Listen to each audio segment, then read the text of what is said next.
Noh, näed, ilus talvine ilm juba, mingi jää on juba siin järve peal olemas, see on üks mingi väiksem järv, aga noh, üpris suur järv ikkagi. Mõtlesin proovima, vaatan, mis jää teeb siin. Käisin seal sildade juures ka, kus ma püüdsin kalu. Seal oli vesi lahtine täielikult veel. Et niipea oli saa 2 ööd oli siin mingi -5, aga sellega ei pane jääd ikka peale korralikult. Nagu näha seal urde ümber on kõik veel vesi tume. Et sinna ei saa kuhugi veel minna.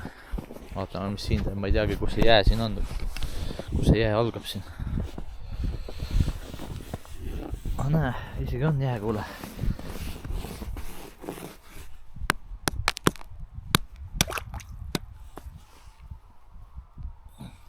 Noh, selle peal saaks isegi kala püüda juba.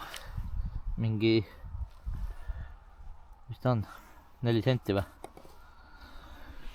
Aga mina siuke pole, kes riskib, nii et mina ootan, et korralik jää oleks peal. Arvatavasti alles peale jõule kunagi, võib-olla uuel aastal hakkab kalastusfilme tulema.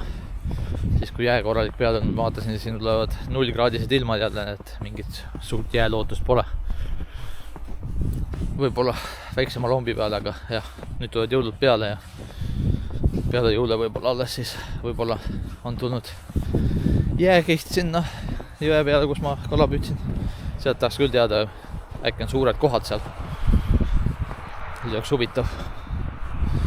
Eks näis.